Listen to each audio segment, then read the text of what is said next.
Good morning and welcome to the Core Connection. I'm Mira Rubin here with you on Enlightened World Network. And today's topic is paving the way. We're going to dig a bit more deeply into the role that emotion plays in manifesting, and also how we can be even more clear in projecting our desires out into, or our requests out into the universe, so that our desires can then be fulfilled. But before we get started, let's take a minute or two to get present, and let's take a deep breath in through your nose and hold it. And imagine clean, crisp oxygen flooding your lungs, flowing into your bloodstream, nourishing your cells, feeding your organs, and bringing vital life energy throughout your body and being. As you exhale any stress, any tension, and now take a deep breath in through your nose and hold it. This time, imagine sparkling, brilliant, bright light and energy flooding into your cells, lighting them up from the inside out, electrifying and energizing and illuminating your molecules and electrons. And as you exhale any remaining stress, tension, negativity, or fatigue. And now let's just gently press our palms together. Very, very softly rub your fingers against your palms. Feel the deliciousness of that tickling and tingling and that wonderful sensation, and allow yourselves to become present right here, right now. Welcome, welcome, welcome. Happy Monday to you. So, as always, it's awesome to be here with you. Today, we're talking about paving the way. And this is coming from, I've told you guys that I'm going to be going to a Joe Dispenza advanced intensive retreat. And so one of the things that is part of the retreat is, or one of the exercises is something called mind movies. And you make a movie to play over and over that has inspirational music in it, and it has images or movie clips that are inspiring and aligned with your intention, and as well as text that you can add for like a narrative, or what would we call um, affirmations, sort of, too. And so there I put that together for myself last night, which was really, really fun. And there was an exercise that Joe Dispenza did for one of the meditations, or prior to a meditation, which was to create a symbol in your mind that's representative of a desired outcome. And so, for instance, J for job, or M for mystical experience, or whatever. And then think about, what is it you would do? How would you act? How would you feel? Etc. And then during this meditation, to bring up that symbol and to bring forward the feelings and the visualization of yourself doing these things. And that two different kinds of aspects of the same thing is where we can create this animation, that is bringing us into this world, or we can create representations in our mind that bring us into this world. And I don't know if you guys are leaving any comments or not. I just want to let you know I am not seeing any comments. So I don't know why that would be, but it's not, I'm not ignoring you. I just am not seeing any comments. So um, it seems like everything is properly set up on this end, but yeah, I don't know what the deal is. So apologize. Please don't think that I'm neglecting you. I'm not. And anyway, sorry, a little preoccupied trying to check things out here. Anyway, so this was really interesting exercise for me because I have been um, really programming for richer mystical experiences and conscious awareness of energy and the ability to move that energy, and have more alternate reality sorts of experiences. And one of the things that was really interesting that spurred me to have this topic with you today is that I hadn't really thought about the fact that it could be terrifying, or really disorienting or disruptive to have an experience that was completely unfamiliar. I didn't think about it being frightening. And so one of the things in this manifestation protocol, in thinking about how I want to feel and how I will feel, and what the experience might be like, I it, Joe Dispenza put forth the idea that, hey, you want to be able to feel safe. And it hadn't occurred to me before that, in thinking, now we have a comment. Hello, good morning, Isabel. Wonderful, wonderful. Well, you are a good person to talk to about this too, because you've had so many extraordinary experiences. And what we want is to not have them be overwhelming or frightened. And so when we're envisioning this thing for our future, how about if we think it through to say, wow, yeah, I do want to feel safe. I want to feel awe and wonder. I want to feel delight and playfulness and inspiration, and I want to feel in my power. And so, like, I was thinking also, so many people want money, want wealth, are manifesting abundance.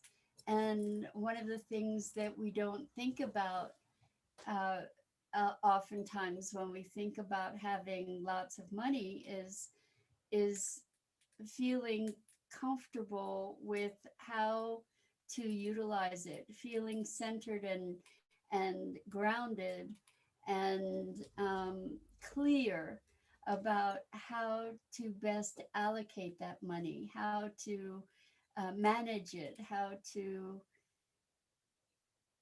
apportion it. What kind of lifestyle are we looking to live, and the responsibility of that, to breed into the the vision that we're creating, the supports that we might need without recognizing them, uh, that we are solid and secure within ourselves, having that abundance, that we are able to be discerning and make good choices, and that we have a depth of wisdom to draw upon in those circumstances, because having great abundance could be really disorienting and disruptive if we didn't have that sense of inner integrity and balance. So interesting to be thinking about the ramifications of some of these things and circumstances that we desire for ourselves. That one of the things that we maybe in a relationship, we want to be able to feel safe in a relationship. We want to be able to feel that we can still be our fully expressed selves. That, you know, because we might be asking for a relationship and we have all kinds of ideas about who we want this other person to be, and at the same time maybe we don't take into consideration who we need to be in that situation to have it be what we are dreaming of. You know, that we get to feel confident and joyful and whole in and of ourselves, that we are bringing our whole selves into relationship with another person. And so what is that, what are some of the things that you're looking to manifest in your life? And let's look at what some of the potential pitfalls could be so that we can generate the remedy to that in our projection into the future, you know, so that we're attracting what we truly desire and thinking about it more holistically. So Isabel says, with time we get wiser. I did many mistakes, trusting others, not deserving it. I hear you, Isabel, for sure, for sure. And hopefully with time we get wiser, you know, right? Anything in our past, including traumas in our past, as we heal, then the experience becomes wisdom, right? Rather than a trauma. And so we all get to make mistakes. And one of the gifts of making mistakes is that we get to see that we're resilient. We get to see that it didn't kill us, you know, that we were able to recover from those mistakes. And we got wiser. You know, we learned how to do things differently. And the other thing that you said, Isabel, that I think is a really big deal, trusting others, not deserving it. So we've talked about this before, and this is one of the reasons that I am talking about this topic, is that as light bearers and light workers, we often want to think the best of people, right? And so even though we have a knowing inside, even though we have an inkling to stay away or to not trust this other person with certain information or certain connection or whatever, we often have, and I did in the past, overridden ourselves, right? Overridden our knowing because no, I want to give that person the benefit of the doubt. And, you know, I see the light. I always saw the diamond in people. I always saw the light in people, regardless of how they showed up in the world. I always saw the best in them. And it got me into trouble a whole lot of times because I refused to see what was there, and or refuse to listen to what they were telling me. Good afternoon, Pat. Welcome, welcome. We're talking about the paving the way to the future that we desire. And I believe that, Isabel. So, you know, we want to see the best in people. And so we give them the benefit of the doubt and the benefit of the doubt against our better judgment. Like we know. And so what's happening is we're not trusting our knowing. And I think that for me has been one of the biggest lessons in life, is to trust my knowing, despite what other people might say or indicate, that I get to trust my own wisdom. Welcome, welcome, Louise. Great to have you here. We're talking about paving the way. So relating to manifesting. So say we want to manifest a relationship, and we often, hello Elaine, welcome, it's great to have you here. So Elaine says, if you are enlightened to the true self within by your experiences, then there was no mistake. All is for good as I remember the truth within, beyond the world of the mind. So I agree that it's through our quote unquote mistakes we get to learn and remember who we are, for sure, for sure. So Louise says trust. Yes, we're talking about trust. And what we're talking about is, let's say we want to manifest a relationship. So in manifesting a relationship, we often think about who this other person is, um, or what they look like, that they're funny, that they're smart, or whatever it is that you think about when you're looking to manifest a relationship with someone. But I'm thinking that what we also want to look at is what our patterns in relationship have been. Maggie, thank you. What our patterns have been. So if we notice, then in our relationships we've had a pattern of losing ourselves, then one of the things that we want to put attention on is how we are, how we maintain our wholeness, how we maintain our alignment. Maggie's shouting at you, Louise. I don't know that I don't think we should take it personally.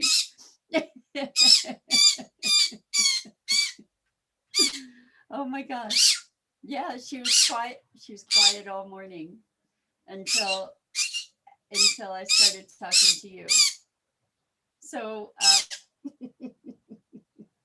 so let's look at what else we could be manifesting. Oh, good. I'm glad, Louise. Thank you. Um, so in manifesting a relationship, what else would we want to be able to manifest? We'd want to be able to manifest our um, our own sense of balance. We want to know that in that relationship, we're in a mutuality of give and take, that we're being supported, and that we're able to support the other, that that that both of us are able to be fully authentically expressed. That what else? That we can be playful. That that we are able to feel safe with each other. These are things that we often don't think about when thinking about relationship, right? And so when we're manifesting, we want to take all of those things into consideration, especially if you have patterns that you have lived through. Then in your manifesting, allow yourself to experience the triumph over those patterns. Integrate that in your definition. So Isabel says, yes, abundance is an internal work with our thoughts, or the way we look at it and feel it. Exactly. So it is emotion that powers manifestation. And so when we feel into the relaxation that we could experience when we have that great abundance, the relaxation and the release of the tension and fear or concern or worry that might have been around um, lack or uncertainty around not having money or not having abundance. Um, And yes, Maggie certainly does have a lot to say today. Welcome, welcome, Hope. It's great to have you here. And Elaine says relationships are powerful teachers and can awaken us and open our hearts. They truly are a reflection of the beliefs we have of ourselves. Exactly, Elaine. So this is something that is really important, I think, and that is to look at our beliefs of ourselves. You know, if we feel unworthy and we are manifesting a relationship, maybe what we want to be looking at is feeling that worthiness as we're imagining that relationship, as we're envisioning it, as we are invoking it. We are allowing ourselves to feel that worthiness, and bringing that worthiness into the relationship, because if we feel unworthy and we manifest a relationship, it's likely that we will undermine it, or we will manifest someone who reinforces our sense of unworthiness. So Elaine says, the more you truly love yourself unconditionally, this will reflect back the love and wholeness that is our true nature. Exactly. So if we are bringing ourselves wholly and fully in our confidence, in our worthiness, in our deserving, into this relationship that we are envisioning, then by experiencing those feelings now and putting them forward into this vision of the relationship, what we're doing is calling that kind of relationship toward us. By vibrating at that frequency in this moment, then we are calling forth the manifestation of that frequency, right? We're tuning the dial on the radio, so to speak, so that we're calling in the energies that we desire. And so this is actually a nuance that I really truly hadn't consciously considered as deeply before when it comes to manifesting. You know, because so Louise says, I recognize I've had low self-worth. And you know, Louise, you're not alone. I think that there is so much cultural conditioning to have people uh, feel less than. You know, there's just a lot of cultural conditioning. And Louise says, I'm taking it back. Good for you. Good for you. Congratulations. That's awesome. Um, and I think that in this context of manifesting, we get to look at ourselves a bit more deeply, to recognize where our quote unquote weaknesses have been in the past, and address those in the manifesting as well. You know, rather than, oh, I want this big house. You know, maybe um,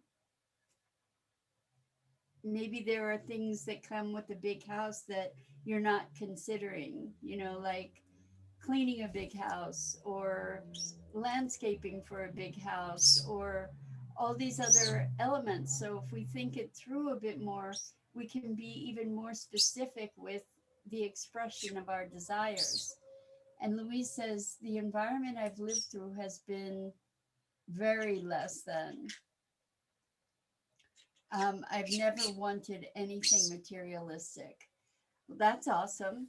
I'm gonna also ask if the in the not wanting anything materialistic, is there a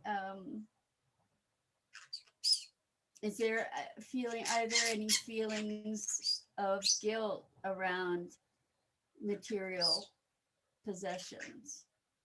And so, like, I think that we can enjoy the material world. I think we're here to enjoy the material world as long as it doesn't own us.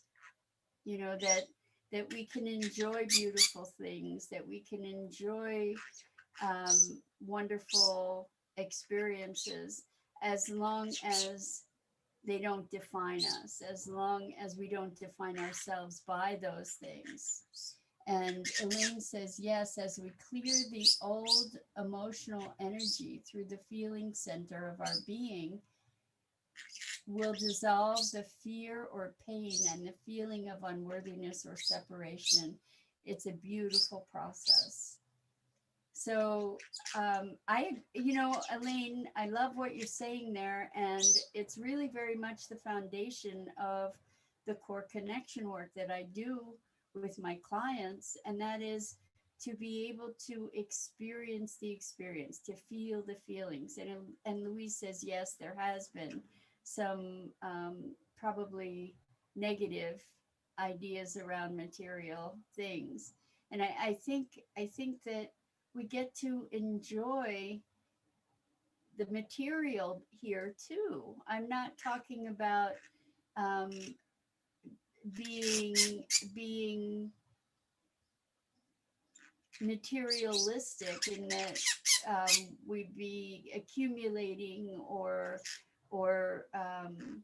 hoarding or uh,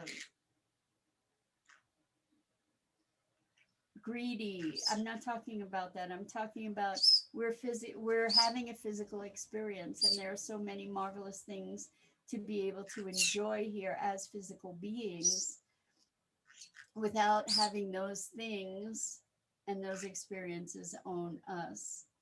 And Elaine says, yes, everything in this world is used to enlighten us. It's not good or bad. And Louise says, I'm going through that process, building my foundations. That's awesome. And I really think that, you've got the right idea in building your foundations. So again, when we build our foundations, we get to build them solidly, right? But at the same time, as long as we don't let them own us, as long as they don't become our identities. So peeling away from these identities, this is very much what the Joe Dispenza stuff is about too, and is moving into a space beyond time, beyond body, beyond thought, beyond identity, into the vast unknown, which is the place of infinite possibility. And then from that place, we have the opportunity to play with the universe in a whole new way, which is really, really exciting. So Isabel says, yes, I am a believer we are all supposed to enjoy this material world in a positive way. Instead, people go wrong ways about it. That I agree with you, Isabel, that people get very, very, very caught up in the material, and it becomes sort of a base experience where we're at the effect of rather than the masters of our universe. And so Louise says, I had a serious RTA, which gave me serious PTSD, which I'm peeling away. So Louise, I think we had spoken about tapping as a way to address PTSD for yourself. Another modality that may be very helpful to you is NLP, neuro linguistic programming, because it enables sort of rewiring of negative pattern behaviors and trauma also. And it can be very, very powerful in clearing trauma.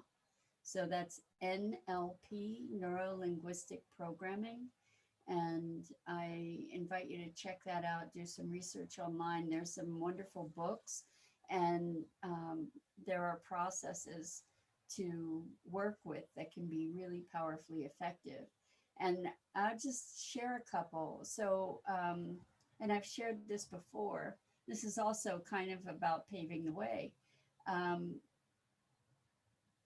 a family member cut themselves really seriously, and there was blood everywhere, and they they kind of had PTSD around it. They were obsessing about it and seeing the blood everywhere and over and over and over. And um, I asked, well, in this visualization of the blood, is it in color? And they said yes. It was really vivid color. There's red blood gushing everywhere. And I said, well, try making it black and white. See it in black and white and see what happens. And just that simple adjustment took all the charge out of the event.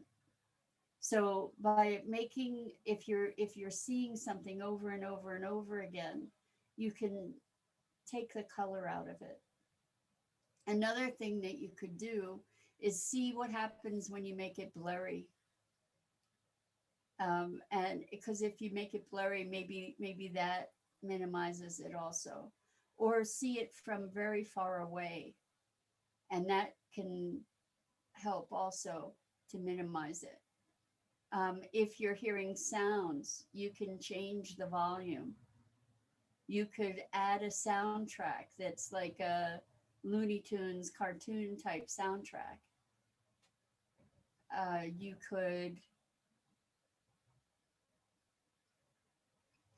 You could also, and for really bad PTSD kinds of experiences, you can visualize yourself up in the screening room of a movie, watching yourself in the audience, watching the movie that you play over and over in your head.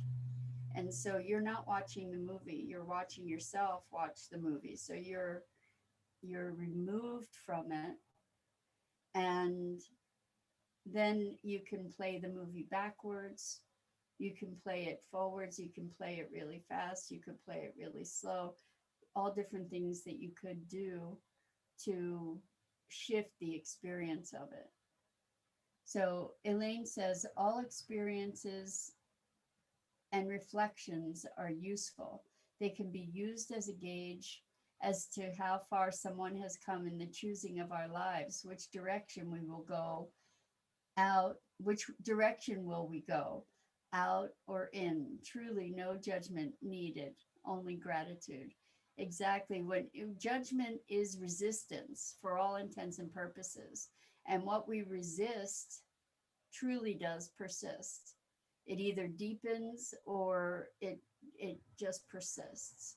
And so when we release judgment, we have greater freedom to allow the release of whatever it is that we're releasing. Louise says, before my accident, I was running my youth organization, supporting a lot of young people who'd been suppressed, fixing the world when I should have been healing myself. Well, so you've given yourself the opportunity to put your attention on yourself and heal yourself. And that's really powerful. So even in that way, as tragic as the accident may have been, or as traumatic, it sounds like it's giving you the gift of taking care of you and healing yourself. And Louise says, I feel I've healed a lot of it. It sounds like you truly have. I've been resting for nearly 2 years. Well, I guess you had a lot of rest to catch up on, Louise. And it sounds like you're getting ready to get back in the game, and take all that wisdom and all that healing and bring it more fully into your life. Elaine says, I had a client watched her husband shoot himself in the head. I used a similar technique to dissolve the visual. Wow. I can't even imagine that. But yes, that technique, that is NLP. It's neurolinguistic programming technique, and it's super, super, super powerful. What a trauma. Wow. And Louise says, I see the gift. So I'm so glad that you see the gift, Louise. It may have taken a little while, I imagine, but good for you to be using it as an opportunity to expand yourself and expand your life. And Elaine says, I have had the honor to work with a cutter as she moved from the pain into freedom. That's beautiful, Elaine. That's awesome. I have a friend whose child is going through uh, a a time of cutting and moving through that process. And um, yeah, it's it's a it's a big transition, a big transformation. So we were talking today about paving the way, and in our manifesting to look more deeply at the things that we're calling forth into our lives.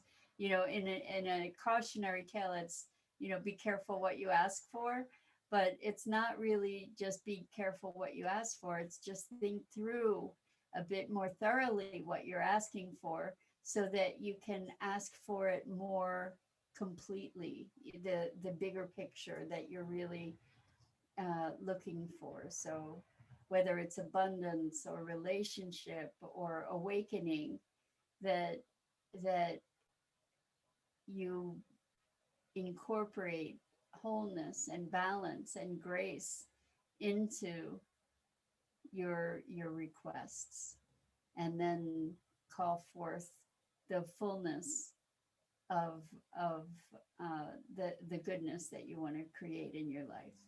So I think I'm going to call it a day. Thank you, thank you, thank you for being here with me. It's always such a pleasure, and I so appreciate your candor and your heart and your sharing. And well, that's it for today. So I'm Mira Rubin. This is the Core Connection. And Maggie and I go live each weekday morning at 9 a.m. Eastern on the Enlightened World Network Facebook page.